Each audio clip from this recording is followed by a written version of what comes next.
Yo, what up, mi gente? Damn, episode 1, here we go. Season 1, episode 1. Woo, here we are. Yo, before we get into our guest, I did my solo podcast not too long ago, and I just want to give you guys all the thanks in the world.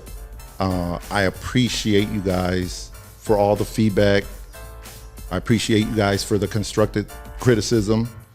Everything that you guys had to say. I'm gonna take all of that into consideration and try to make this, try to improve on it.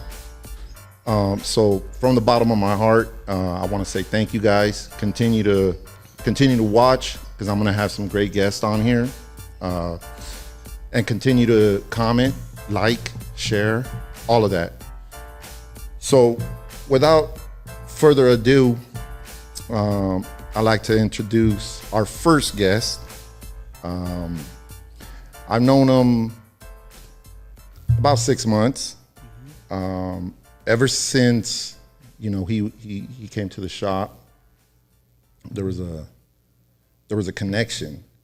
And I don't know if it's partly, because we're both Salvi. Shout out to all our Salvi people out there. I don't know if it's because we're both Virgos. We're both about the same age, but we connected, and it was pretty dope. He's a true OG. He's been in the game for a while, and I've seen a lot of his stuff around, and I've known about him for a long time. If you guys don't know who I'm talking about, it's my boy OG Sneeks. What's up? From Dead Man's Tattoo. Thank you, brother. Thank you, man, for being on here. Let's get to it, man. Let's get to it. Before we jump into it, man, I know you're Salvadorian. Have you been back? Yeah, I try to go to El Salvador every 6 months. Oh, damn. So, I should have been there 2 months ago, but stuff's been going on with the shop, so I just kind of been pushing it off. But definitely gotta go before the year's up. Before August, for sure, I'll be back over there. How do you see it now compared to how it was, let's say, 5-10 years ago? Well, I remember back then when I used to go over there, you'd have to be really careful with like what you're wearing. If you're wearing a lot of jewelry, obviously anywhere you go, you gotta be like that. But over there, it's pretty crazy. Like if your hand's hanging out the window at a light and it's all crowded, there's a lot going on, and you got a watch on, somebody will just chop that thing off and take off with your freaking hand. But that was back then. That was back then. Now it's a lot safer. It's nicer. You don't really have to worry about that no more. It really depends where you're at, though, because everywhere there's always a ghetto. So. Right. Yeah. Depends on where. Cool. Yeah, because recently my wife and kids got, they went and got their passports. Mm-hmm. So that's a goal of ours. I haven't been since my dad passed over 23 years ago. So I know it's gonna be different. It's going different. Out there, It's different. There's a lot of tourism out there. I see it. Like I say, it just depends where you go. But for the most part, it's beautiful out there, bro. Tropical, Right. Humid as a motherfucker. No, I still remember when we went, but yeah. But yeah, it's dope. It's dope. I love it. Okay. I always go by the beach. I'm always, right by the ocean. And I know there's a lot of tourism. Mm-hmm. The roads are better. Everything seems to look a lot more modern now. Yeah, I seen that they also put a Google freaking. There's a Google building. Mm-hmm. Yeah, I seen that the other day. That's creating a lot of controversy out there, I think. Yeah, but shout out to the president, man, because he's doing big things, man. He actually made it way better, bro. Because I would go just because my dad's out there to visit, but I always had to watch my back. And even with the cops, bro, if you're tatted, they're still gonna look at you. You might just end up in jail, like if you do the wrong thing. If you're out there fucking up, you're gonna get caught up real quick. Somebody's gonna turn you in, or. I see it, man. But let's get into you and your business. And it's crazy because to me, I design T-shirts, mm-hmm. but I create a design, and if I fuck up, I revise it, right? You delete the layer. Yeah. With you, it's like, fuck. Like you put a tattoo on somebody and you fuck up. That's it, right? Yeah. How did this whole thing come about for you? As far as an artist, like you, I grew up, you know, I was born in New York, so I was always like into hip hop and stuff like that. I remember a lot of graffiti in the streets and the subways, and so I was always an artist and started drawing. But I picked up tattooing when I was locked up. I picked it up in prison. What part of New York? I was born in Queens, New York. Oh, okay. Yeah. So how long were you? I was in New York till about the age of eight. Okay. About 8. So I remember back then, you know, we're playing Skelly in the streets, and you know, I used to have my shell toe Adidas with the fat laces and all that jazz. Yeah. How'd you go from East Coast to now being out here on the West Coast? Well, honestly, I think my parents just got tired of the snow and the cold. You know, they moved their way down this way to Hollywood, that area for a while, and we kind of Hollywood to Echo Park to Burbank, Van Nuys, and finally we ended up over here. You know, it was just got kind of rough for them. They didn't want us to get in gangs, so they brought us up here. Right. Okay, so tattooing, how I got into it. When was that time when you were like, shit, I want to do that? Let me think for a second here. It kind of just landed on my lap, bro, just because I was always, you know, getting locked up and I had nothing, you know, I was always like, I was 26 years old. I didn't know where I was going in my life. I was still fucking around. I was getting locked up, in and out of jail, DUIs and whatever. But every time I got locked up, I was in there drawing and stuff, you know? And then it just, when I hit camp one time, there was a homie in there tattooing, and I came into the camp with a gang of art, you know, because I was always drawing, and he actually, he was the one right there tattooing, and, you know, everybody looked up to him and shit because he was leaving everybody up. He was good. That was my boy Teaser from 38. He said, damn, fool, you get down. You know, he came to my bunk. He's like, you get down, fool. I want you to tat on me. In return, I'll teach you how to tat. I said, all right, fuck it. Just watch my back, look out for the cops, you know what I mean, the COs, you know, and I'll show you the ropes. And so I did that for a long time. Did my first tattoo there at Sugar Pine Fire Camp. What was it? I think it was 3 girls. It was 3 girls. Damn. Yeah, 3 females. Yeah, so from here to here, I still remember too, is the homie from North Hollywood, Checo. They called him Checo. And I already had learned how to sharpen my needles, you know, the guitar string with the eraser. I was going to ask that. Yeah, like, so on sandpaper, you just kind of like, you know, just kind of back and forth, move it like that. And then when you know it's perfect, you just put it to your finger and it kind of just sticks and it just dangles. That's how you know the needle's perfect. But what about the ink? What was it? So in fire camp, the ink was easy to get. We'd get it from the COs. Or from, you know, we'd get visits. We'd get visits, like literally our families would come and kind of like do picnics there in the little camp area, and we'd just chill with our family. So they'd sneak it in. You know, there was always ink. Was this was back in like in the 90s? Let me see. I started tattooing. Let me check my notes real quick. Oh, go for it, man. Yeah. No. I think it was. So I started tattooing in 2000. Oh, okay. Yeah, so I was locked up. I was locked up back in 92, but I was just drawing. And then in the year 2000, when I went back for my second term, is when I started tattooing. So I tattooed on that dude Checo, and the tattoo came out dope. Everybody thought that Teaser did it. That's how good it was.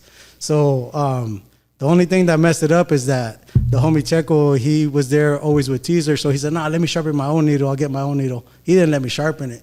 So he sharpened it to where he thought it was good, and it ended up like digging him out, or it was too sharp. The homie Teaser was like, nah, fool, that's not your fault.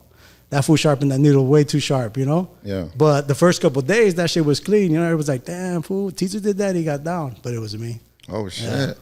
And then the rest was history. And then I just kept doing it. So what happened after that, probably after that first tattoo, maybe 2 months went by, and I got into it with my fire captain out when we were working.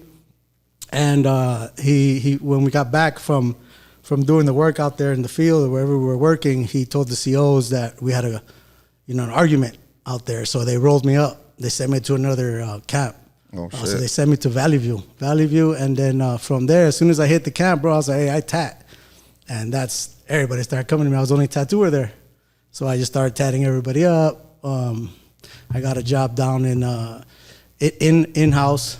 So I stayed in the camp, and I worked where they did drawings for like T-shirts. That's where I learned how to just do screen printing too. Oh, okay. And I would do like the stickers for the fire camp stickers and the helmets and the embroidery patches. I would literally do the designs like you do on the computer, but on paper, on a light table, because we didn't have computers. You didn't have computers back then. Yeah. We had computers, but not for us to use. Right. No, but I see that now. Like, it's so much easier to create, even with like artificial intelligence. Mm-hmm. Right. All you have to do is type up, give me a tattoo design, blah blah blah blah blah blah, boom, and then all of a sudden, within 10 seconds, it pops something up. Yeah. To where back in the 90s, you actually had to have a pencil and a paper and actually sit there for hours drawing something out. Yeah.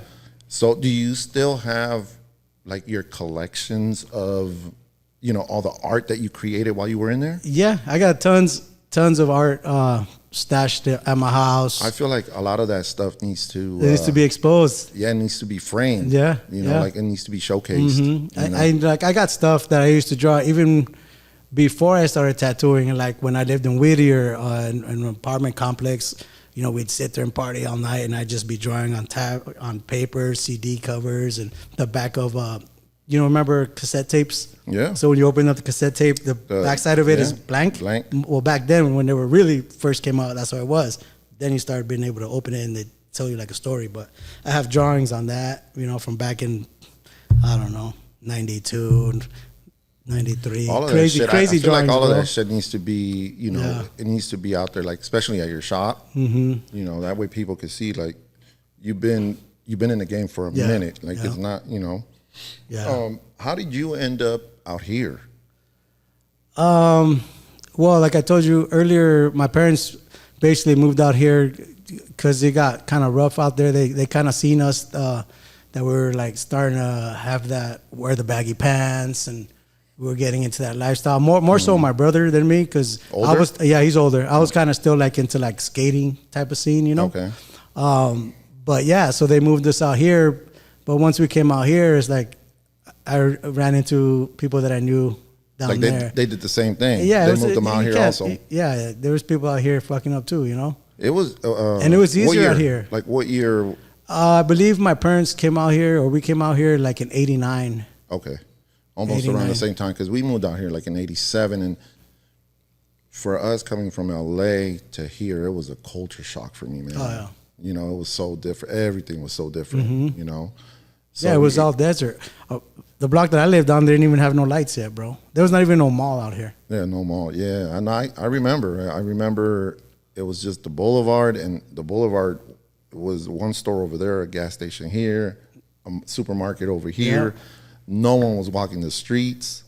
But yeah, it's always crazy to me how people end up here, because I see it as a melting pot, for a bunch of different creative people. Mm-hmm. And then how did you, at what point in your life did you say, I want to do this shit as a career? That's a funny story. So when I got out, I was already tattooing in prison. When I got out, I didn't even want to tat, bro. I started tattooing out of my garage, obviously, because no shops wanted to get me in, because back then there was only 4 shops. And the industry wasn't like it is now. Like, they would not let anybody in. They weren't teaching nobody nothing. You had to do an apprenticeship. So I didn't have no money for an apprenticeship. So I just tattooed out of my garage for a while. What the equipment you were using, was it already like equipment from when you were in there, or was it equipment like the equipment that you actually bought? Actually my boy Gilbert Lechuga, he bought me my first tattoo machine when I came home. We went to the Body Art Expo in Pomona, and he bought me a $400 machine, and I just figured it out, bro, because no one taught me and there was no internet, you know, so I just kind of figured it out. But prior to that, before I caught my that term where I learned how to tattoo, I was already hanging out at a shop called Body Illusions in Whittier. Okay. So that shop was right across the street from my apartments. My daughter was barely born. And so I would go across the street and hang out at that shop and like kind of chill with them. And there was some dude, a tattooer there named Robert, and he'd take me with him to go do tattoo parties. And so I'd kind of stencil this stuff and I would be drawing at home.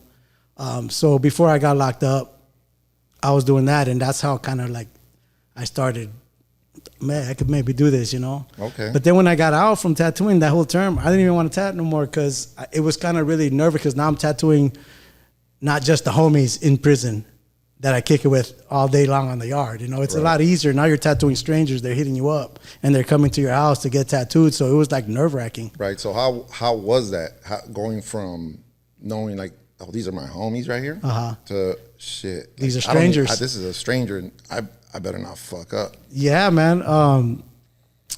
You just do it, bro. Like you do it, and you know, I ain't gonna lie. I fucked up a lot of people, bro. You know, but you know, you live and you learn, and you get better as you know. Your craft gets better, bro, as you go. And yeah, it was nerve wracking, bro. I ain't gonna lie. So you started in your garage. Started in my garage. And how long did it take for you to say, you know what, I have enough clientele. I don't want people coming to the crib. Mm-hmm. Let me open a shop. So that goes like this. When I started tattooing more out of my pad, I hit up a couple shops out here. They didn't give me the time of day. They wanted me to do an apprenticeship. So I kind of like, all right, you know, whatever. I'm just going to continue to do it at my shop. So I made my business cards. I started putting business cards everywhere.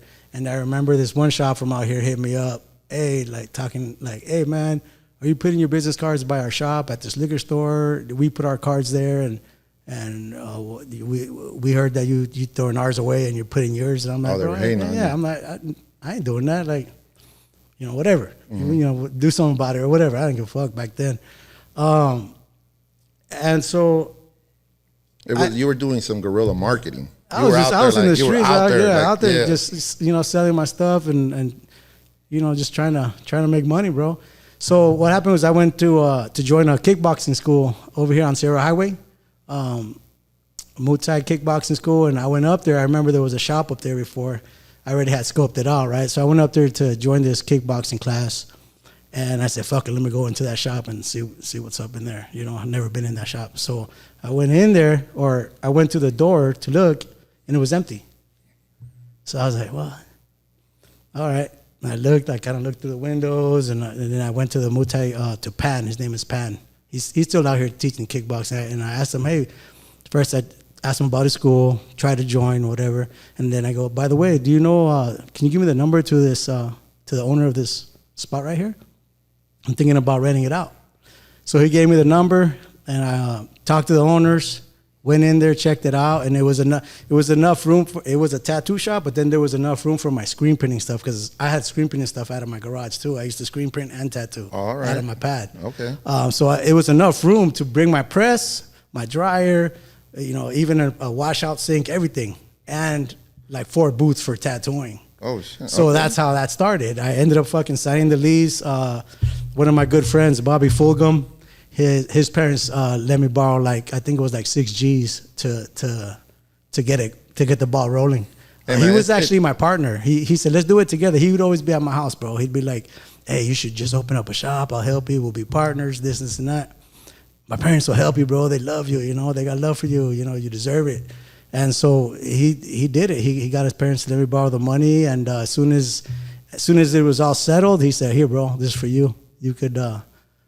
I don't want to be part owner. I did this for you. You know? Oh shit! That's so. Then he walked away from it, and then you know, eventually I paid his parents back, and that's how that went down. It's always dope to me. Like a lot of times, you know, family does come through for you. Mm-hmm. You know, but a lot of times you have friends, you have homies that they believe in you. Mm-hmm. You know, they see something in you, and they go out of their way to make sure it happens for you. Yeah. You know, like this case, that's what it seems like to me. Mm-hmm. Like he's not family, he was just your homie, but he knew like I see something in him. Let me talk to my parents. Let me see what's up, and then they made it happen. Yeah, that's dope. And this was around what time? This was out here on Sierra So Highway. yeah, so this was, I think, if I'm not mistaken, like around September or October of 2004. Somewhere around there. It might have been December of 2004, but that's when I opened up Dead Man's. Okay, and then how? Because I'm telling you, man, like I've heard about you for years, bro. Like OG Sneeks did it. Like, hey, bro, who did that tat? OG Sneeks. Like, I know you've been out here. Yeah. And then Dead Man's. How did you come up with the name? So the name is just. I used to serve God. I got saved for like 2 years. I was deep into being a Christian, and I used to do street preaching, and I used to be in plays. And I always remember that the pastor would always saying that tattooing wasn't of God, and you shouldn't do it. And growing up as a kid, your parents say, "No te marques," you're gonna go to hell. This and that, right? So that's kind of like how I think I came up with the name is like that. I guess I'm gonna go to hell because God gave me this gift to be a tattoo or to be an artist, and the way I know how to use this gift is by being a tattooer. It all just kind of landed on my lap. It wasn't something it was predestined, but not by me. So that's how I named it Dead Man's. That's pretty much how the name came up. I guess we're all gonna be dead man walking because we're all getting tatted. We're all gonna go to hell. But.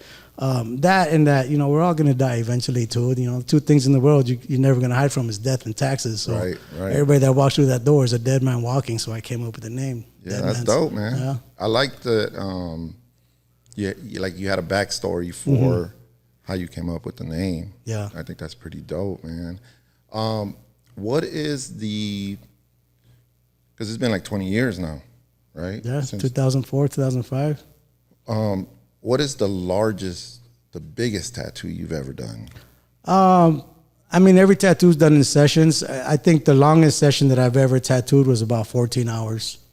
That's probably like the longest session like on I've someone's done. Back? Yeah, it's like the start of a back or start of a sleeve. You got to think about it. Like my style of tattooing is a lot of detail work, and I don't like to rush things. I'm a perfectionist. So I take my time, make sure it's done right, make sure all the details count, make sure it's all in there. So that takes time. Right. So 12 hours, 10 hours sometimes is depending on the amount of detail is probably from here to here. For sure this is 8 hours, and depending on how detailed it is, it could be up to 14 hours, depending on how the body takes the ink, the type of skin they got, the color of their skin, it all comes into play when it comes to tattooing and time, and price. Like that's how we price things. All right, this person's skin's kind of rough. You could tell, like they got good skin, they got bad skin. It's gonna take me this much time. Like, bro, when you look at my skin, because I don't even. You got good skin. I can tell you right now. Yeah, like I just went to your shop to get this tat. Right. That's what's up. Our me and my wife's anniversary date. Does it look like I have good skin, bro? No, I know. Yeah. Or are you just selling me right now so I could go into your shop and get like blasted? That too, my boy. We gotta get that money. Yeah. How is it now for you? Like, do you still tattoo a lot, or are you more on the business side? I still tattoo. Lately, I haven't been tattooing. Because I know as when much. I went in for this big ass tattoo I got right here. How long did that tattoo take? I don't know, like in like an hour, 45 Quick, minutes, right? bro. Like I was like there, like. Fuck, dude, you almost done, motherfucker. Shit, I want to go. Because you weren't there when we came through. Are you more on the business side now, or are you still tattooing? Or I'm more on the business now. I'm more on the business side. Just because I got a lot of things going on and running two businesses, and everything else I do takes a lot of time away from me tattooing and from designing a tattoo, so I'm just tattooing clientele that I've been tattooing. I don't really take anybody new unless it's something I want to do and if I have the time to do it, so I'm like more now. I'm more focused on my business and my family. That's what's up. Yeah, and I think as you grow I mean, you're 20 years deep in the game. You start looking at being able to run the business and have, like be able to build a team, of artists that are gonna, be to your level, for them to do the work, and then you just try to market and just run the business. Yep, exactly. That's a job in itself. Trying to market, trying to get people to come in, just advertising your shop. Especially like in these times, like a tattoo is not something that is needed. It's something that you want. So it takes someone to be out there marketing the brand and the company to Talking be able to people. have, to make sure they come in, I know, you're 20 years in, and I know we talked and you said you're opening another location, right? How's that going? And when is it gonna open? Oh man, that shit was a lot of stress. I thought it was gonna be easy, bro. I had a budget, passed the budget probably by half. It always happens like that. Yeah, it always happens. Oh, it's like only that? gonna be 5 G's. No, that's just like 15 or something like that. I'm not really gonna say the price, but it's good. It's done. The shop is done finally. A couple guys did some tattoos last night actually at the shop. Okay. So it's already up and going. The goal was to be done with the shop last month on the 15th. Here we are now, the 18th? Yeah. So it's a month behind. But it went good. It's, like opening any business, a lot of stress, bro. I think too, because you are a Virgo. And us Virgos, like, we are perfectionists. Tell me about it. You don't like something, you take it down, you redo it. Yeah. How many artists do you have at each location? Or how many are you going to have at the new one? How many do you have at the OG spot? So the OG spot has 12 artists. Some of them are going to the new spot, but I think I got a total of 16 or 17 artists right now. Okay. With others ready to come in too, But I just hired like 3 people. Okay. So it was, last time I counted, I think I had 13, but I just hired more. So do you plan on opening more, or? I think so. I'm in talks with my other boy that lives in Vegas. They got a shop out there. I might be moving in on that pretty soon. But I'm gonna give it a break for a while. I got some other things to take care of, Yeah. But yeah, what I like doing now is just seeing how far I could get in life, bro. To be honest, like in business wise, that shit just. My old lady always, like, she asked me one time this one question. She's like, "What do you like to do better? You like to tattoo, or you like, if you had a choice, what would you do better? What would you like to do better, tattoo or make money? What do you really like?"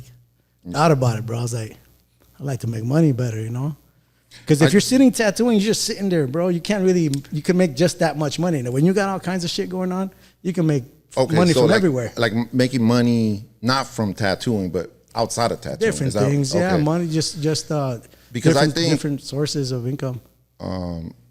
I think that was a gift that was given to you, right? The ability to be able to tattoo someone. Like even when shout out to Saul, man, he did ours. Yeah, Saul Parra. Yeah, I'm thinking like, there's no way and I'm an artist, I'm a designer, but there's no way I'm gonna fuck with your skin, bro. Like I couldn't do it. So it's definitely a gift that you guys have, and I think also. Like me, like I'll design for hours and not feel like it's a job, And yeah, like as you grow older, you start looking at different ways to make money, but I think your passion is still in tattooing. And I think because it shows, like, if you're tattooing someone, that's where your heart, like, you're putting all your effort into that because you love it. Yeah, what I like the most about tattooing is that it just takes me away from everything else. I just focus, get in my zone, and I could be stressed as hell that day. I could be whatever I'm going through, it's gone as soon as I start tattooing. What do you do? I know you just said stress. You're stressed and you have to tattoo someone. How do you get in the zone? How are you able to block that off and get in the zone to be able to to do this tattoo at the best of your ability? There's not really no set way. It just kind of happens as you get into tattooing. You really know you got to focus on your tat. You can't really you just kind of forget about everything else because now you're focused on, okay, what needles am I going to use? How am I going to execute this design? Damn, my client is late. Shit like that, and you're setting up from, and then you get into tattooing, and you can't think about nothing else while you're tatting because you're not focusing on your tat.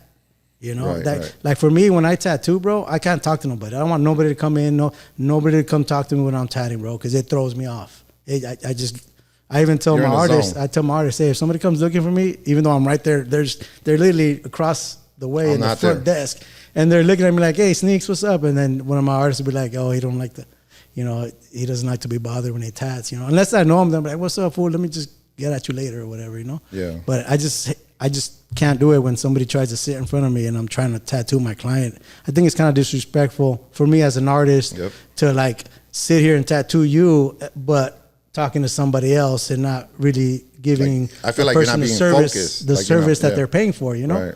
So yeah, it throws me off. So, that and that's as soon as I tap, bro, I just forget about everything. I'm in my zone. And how is it like having this crew, working with different personalities, and especially, all these guys are artists. Mm-hmm. So how do you manage that?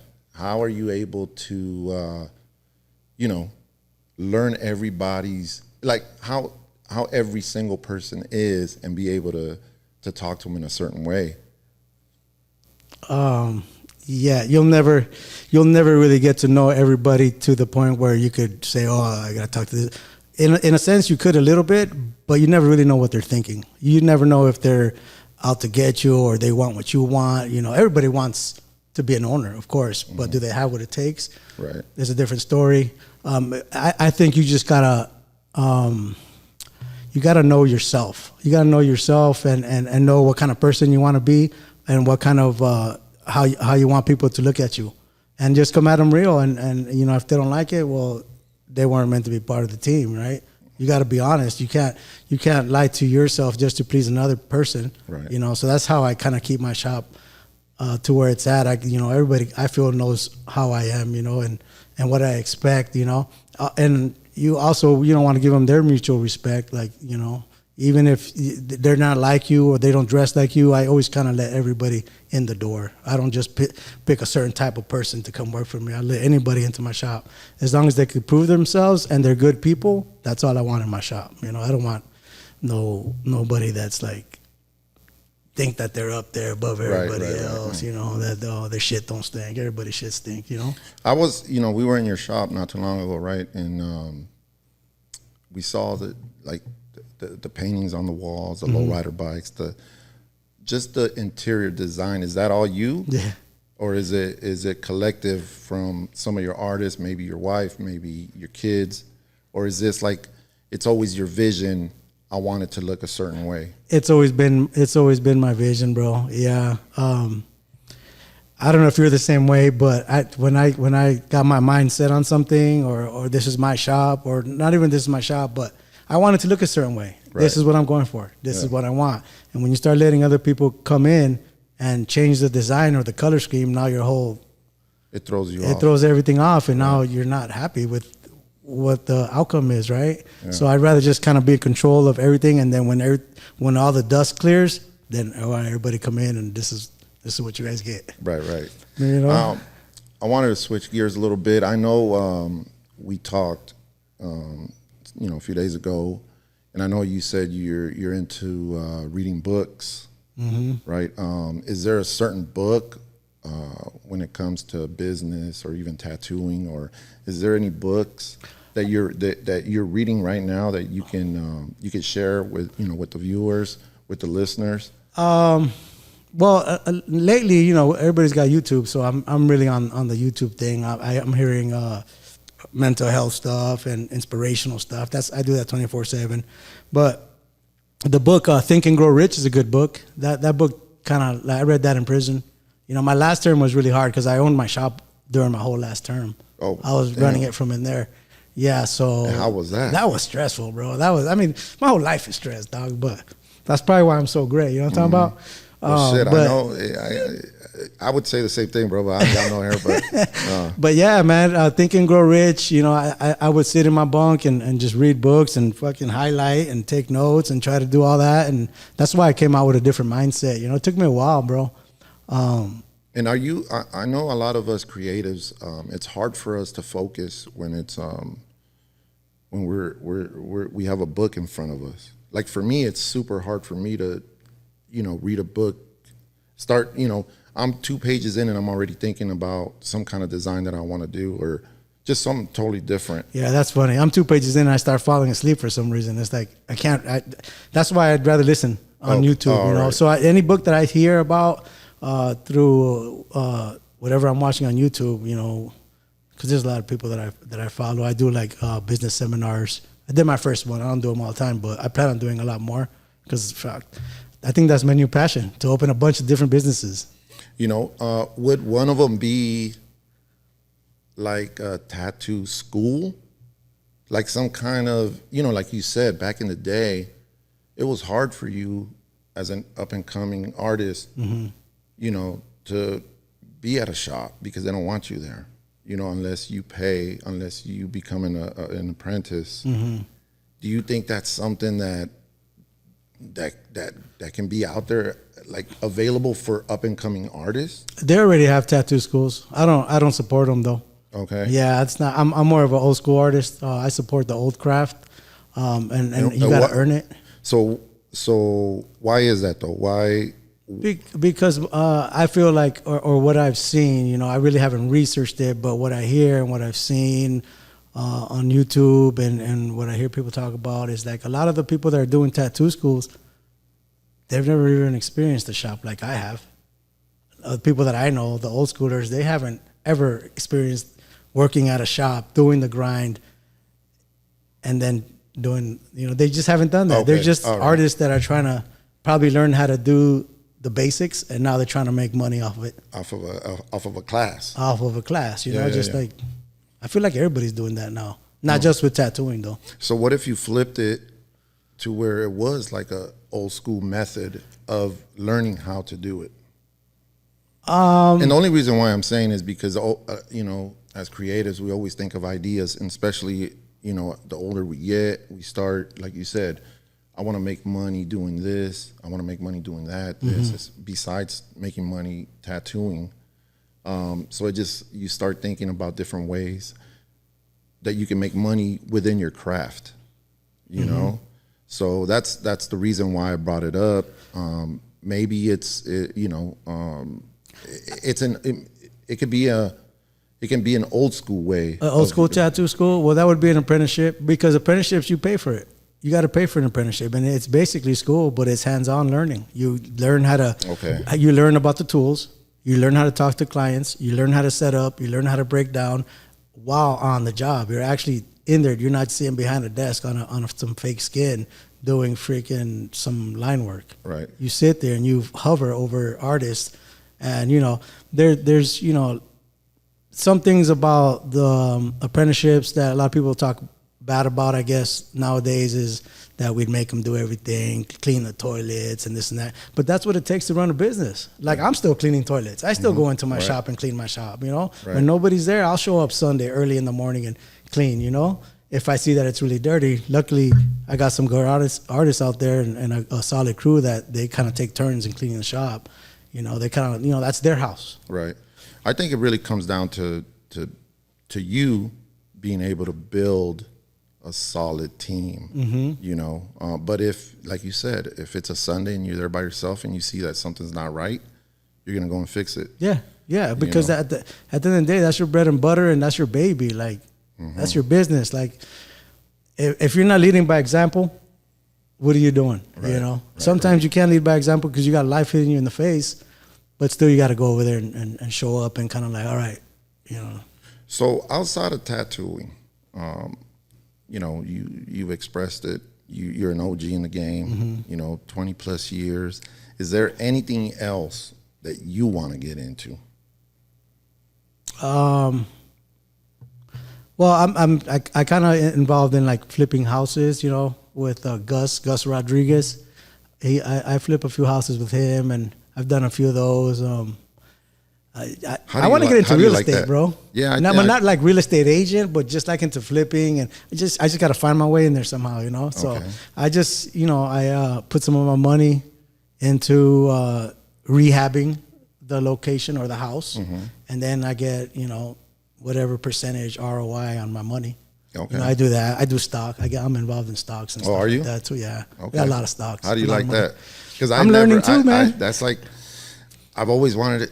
I look at it and I'm like, man, I should jump into this because I have a lot of my boys that, you know, they tell me, but I don't know, man, something about stocks. I don't feel comfortable with. It's hard, man. That's hard. And I ain't gonna lie, I don't know shit, you know, but I still got my money in there and I still win and I still lose.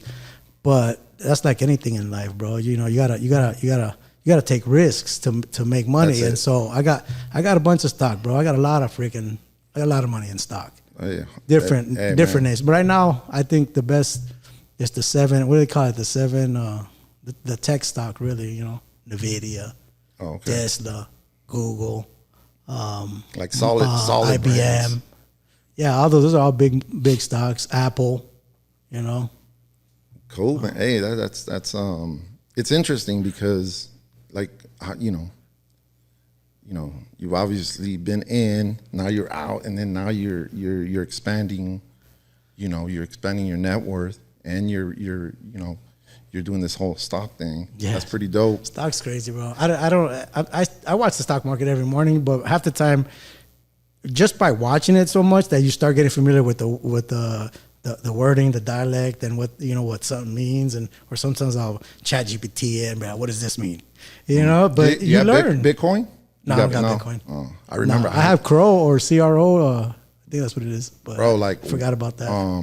One of my homies, bro, back in like 2013, that fool was like, hey, bro, you have to get Bitcoin. Mm-hmm. But, you know, I've always been like, nah, fuck stock. Nah, I don't believe in none of this shit. Like crypto, bro, you got to get into it. And I remember looking at the price, and it was like, it was under $100. That's crazy, bro. Like, it's like 100 right now, or 80,000, I think, like, or something.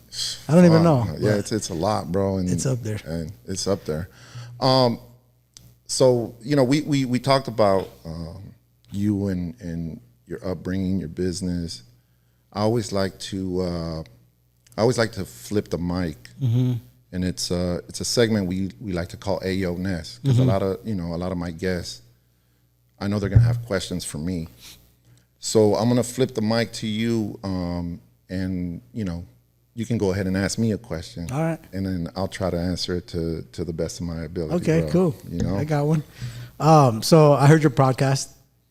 I heard about what happened with your partner. So I guess my question is, how did you deal with that when you looked in the mirror, or like emotionally and you know, mentally? How did you deal with that? How did you overcome that? Because that probably, for me, I wouldn't be able to sleep at night. It would have been like, it's a lot. You know, I've been there kind of. Is the best way to lose weight. Mm. You know, I lost 20 pounds in a matter of like a month. Damn. Because of all the fucking stress. It was fucking hard, bro. I ain't gonna lie. And this happened in 2013. It was a previous brand, you know, and I know you mentioned partnerships earlier, and I always tell people, man, like, if you're gonna do a partnership, don't ever do 50-50, because that's what I did. And that's been the biggest fucking mistake of my business career. It was fucking tough. Like, you know, we ended up getting lawyers. I was able to fire him because I was the president, he was the vice president. I couldn't take his keys because he was a partner, so he can show up whenever the fuck he wanted. It was a fucking mess, man. And I don't know if I told you this, but at that same year, I separated from my wife. and I don't even know how I fucking like overcame. There was days I was at the house, like no money. And you know, as a creative, like you have to find, that's why I asked you earlier, how do you go from being stressed right now to like, shit, I gotta tattoo someone in 10 minutes. So I gotta, yeah. And then one of my real good homies, Ernie, like he was there like at the crib every day, just telling me like, yo, continue, dog. Do not quit. Like you can't quit, bro. Like you're too good at this shit. Like you're going through a bunch of shit right now, but, and I think it was just to answer your question it's that like having the support from your homies, you know, or from family. I had support from family, and then just, you know, as entrepreneurs, like true fucking entrepreneurs, you already know it's gonna be a roller coaster ride, and there's gonna be times when you're up here. And there's gonna be times when you're way the fuck down here. And you just gotta find your way to make it back to the top, you know? And I think I just looked at myself in the mirror, bro, and I was like, fuck, I can't quit, man. And my kids were little. And you know, I thought about that. I said, I can't live with this shit. Like when my kids are older, they're gonna look at me like, what happened? Why didn't you continue? You know, so I took all of that, and I just said, fuck it, I can't. That pumped you up? It's going to take me a while. And it did, you know, you know, I went from working, you know, in a 10,000 square foot shop, you know, 2-story offices. My office was fucking dope, like overseeing a golf course, to fucking working out of the garage in my house. Yeah, it's tough. You know? That's tough. It's like, so you go from that to this, and you got to be able to continue to grind, you know. And yeah, man, praying, like you got to sit there and pray, man, and hope that that things are going to get better. But in the end, I think it's just the love that you have for your craft, you know. You just gotta fucking figure out a way to get pushing out of that hole and keep pushing, Yeah. and eventually you're gonna get back up to where where you were at, or even higher. So yeah, man, I think it was the support, you know, my kids, you know, my wife came back into my life, so then it was her support, and then too, just the love that I have for the craft. Yeah. And I just couldn't give up, bro. It's who you are. You know? It's who you are. It's like when you have that inside you like that, bro, you're like literally unstoppable. The only person that could stop you is yourself, you know? I feel like it's like when you were in and you had your shop already. Yeah. You know, you That could shit have was easily hard. been like, fuck it, just shut it down. Mm-hmm. At that time I had 2 shops, and my girl ran both of them, my girl and my daughter. So they were running it from the outside. I had Ozzy. I don't know if you heard of Ozzy. He was there too. You know, shout out to Ozzy. You know, he held it down too. He did like 9 years at my studio. And that's you see, that's what I mean. Like there's gonna be those special people that come into your life, whether it's family or friends, that they're not gonna allow you to fucking fail, bro. Yeah. You know, and those are the ones you gotta keep close to your heart, man. Damn, this shit's dope, bro. I knew I wanted you on my first episode, man, and for this reason. Yeah. But also because I know you said this is your first time doing a podcast, but you seem like a professional at it. Yeah, thank bro. you. I might do some more. You brought some notes, and I think you only looked at them once. I appreciate. I was gonna bring up the movies, Scarface and freaking what was it, Warriors, and remember Warriors? Top 3 movies of all time for you. What is it? I got them written down right here, dog. I got Warriors, Beat Street, Colors, and Scarface. Those are my top 4. Okay, and I think that's why we fucking connect, bro. Because look at my movies over there. Oh yeah. You know, I got Beat Street and I got Scarface over there. Yep. So, and then mine. I see you got Subway Art too. That's one of the first art books we had in my pad. Oh, That's yeah, dope. yeah. But, man, I wanted to thank you for coming on, bro. Oh, yeah. Thank you, man, for having me. But, look, before we go, man, I want you to shout your, let them know where they can find you. All right, you guys could find me on Instagram, all those apps or whatever at OG Sneeks, OGSNEEKS. Okay. Or Dead Man's Tattoo. Dead Man's Tattoo. But my personal is OG Sneeks. Man, thank you, bro. Like, this is season 1, episode 1, bro, and I'm still learning, but I appreciate you for coming, bro. Congratulations. Thank you, bro. Appreciate it, man.